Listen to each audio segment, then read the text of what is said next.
Olá, eu sou Flávio Morgado e estou aqui para falar com você sobre as regras de nomenclatura de Redic aplicada aos controles que você bota nos formulários que você vai produzir com o VBA. Essa nossa instrução está documentada no material de apoio e basicamente ela vai falar sobre como você nomeia os userforms usando as mesmas regras para nomenclatura de Redic utilizadas para nome de variáveis. Então, normalmente, o objeto, quando você cria, ele recebe o nome da classe. O userform, se adiciona um, é o userform 1, o próximo userform 2, o próximo userform 3. Então, você tem que dar um nome correto para esse userform. E a mesma coisa, quando você insere um controle dentro desse objeto, ele vai receber uma sequência contadora. Se botar um label, ele vai receber label 1, label 2, label 3. Se for uma caixa de texto, vai ser textbox 1, textbox 2, textbox 3. Então, uma boa prática é que você possa alterar esse nome padrão usando um nome mais significativo. E este nome não pode ser repetido dentro de userform. Cada controle pode ter apenas um nome único.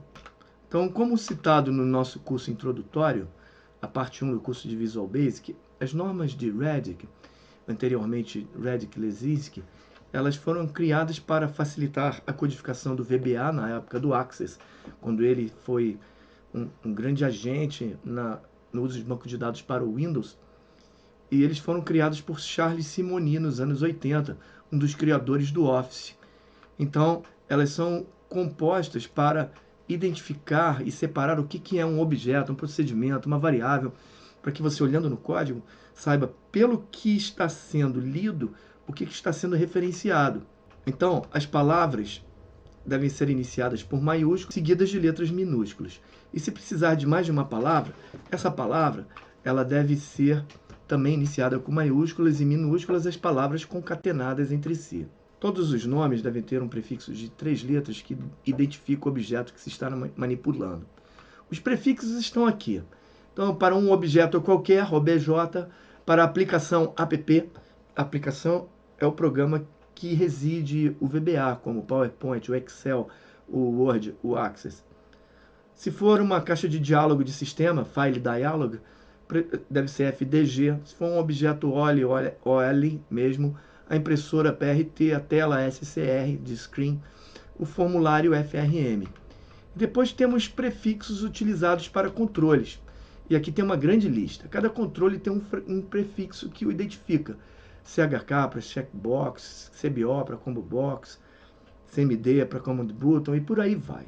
Vou chamar agora a sua atenção para o que aconteceu com o userform FRM scroll bars utilizado no material de apoio da nossa aula anterior sobre propriedades e métodos do userform, que mostra como você pode usar o método scroll com suas constantes para fazer o userform rolar. A partir de agora, vou usar o Visual Basic for Applications.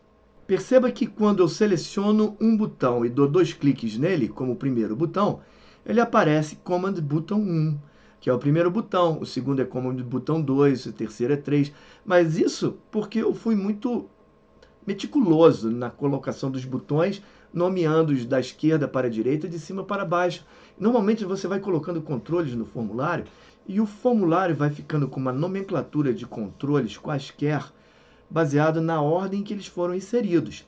Então, por exemplo, o botão HFIM, ele é chamado Command Button 1, está aqui, e ele executa o evento Command Button 1 click, que gera uma ação horizontal com o método scroll, usando a constante FM scroll action end na horizontal e 0 na vertical. Já esse botão HPageDown, ele é o botão Command Button 5. Ele gera uma ação de movimento largo, como se fosse dado um clique na área cinza da barra de rolamentos, usando a constante FM Scroll Action Page Down, apenas na horizontal. E isso se torna muito confuso, porque quando eu olho apenas para o meu módulo, eu vejo que os botões têm um nome, mas eu não sei onde está o botão Command Button 10. Qual desses aqui é Command Button 10? Com o tempo, o seu programa vai ficar muito difícil de ser mantido. Será muito melhor se você pegar aqui Command Button 1, que é HFIM, ou seja, o fim da horizontal, ele faz uma ação FM Scroll Action End, e você botar o nome dele como citado nas normas de nomenclatura, que é colocar o prefixo correto para Command Button, CMD, e dar um nome que inicia com a maiúscula, que diga o que ele faz. Então, como ele faz uma ação fim na horizontal, que é o nome dele, eu recomendo que nessa situação eu nomeio como CMD hfin. Então, é a propriedade caption dele. Então, quando eu fizer isso, vai acontecer o seguinte: esse botão vai mudar de nome, mas não vai ser atualizado o código do Visual Basic. Então, agora, esse código não executa mais. Este botão não tem mais um código associado a ele. Se eu quiser associar, eu dou duplo clique nele, ele vai criar um novo procedimento de evento. Então, como eu sabia que esse botão se chamava botão como de botão 1, eu posso simplesmente vir aqui e trocar o nome do botão no evento para CMD hfin. Ou simplesmente trocar o nome do controle e mover a ação correspondente, o que é mais trabalhoso. Então, regra geral, você tem que nomear os controles adicionados no seu formulário, porque assim você sabe não apenas a que objeto eu estou me referindo ao clique, a um CMD, a um botão de comando. Vamos dizer que eu pegue esse formulário agora aqui e bote uma caixa de texto.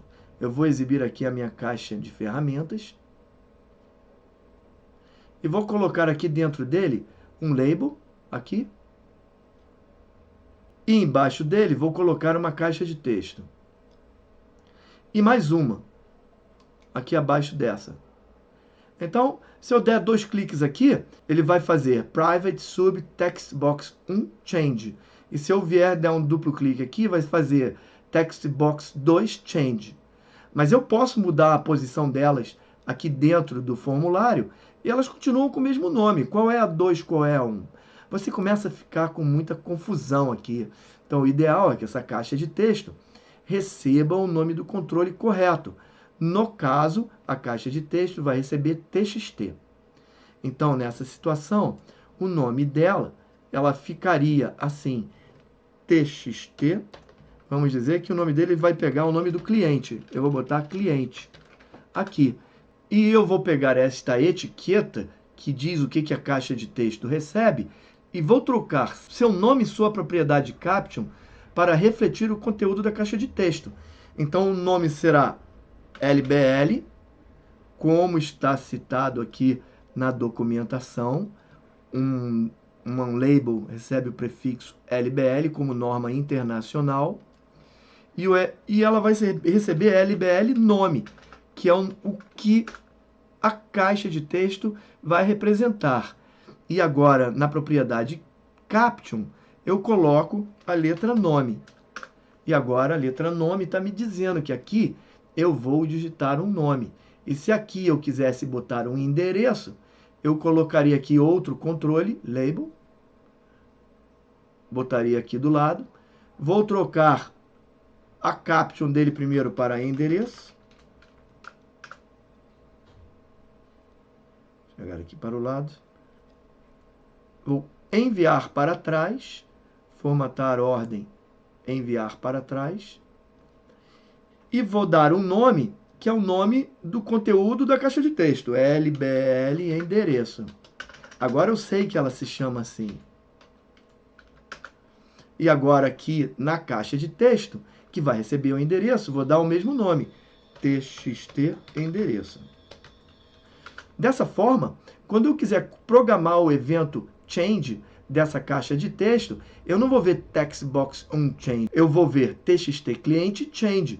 E se eu quiser programar o seu evento after updates ou before updates, ela vai ter o nome txt cliente before updates, o que facilita muito a minha codificação e o segmento do meu programa. Bem, esta é uma videoaula muito curta e ela tem por objetivo demonstrar para você que a partir de agora vamos usar normas de nomenclatura para melhorar a escrita de código.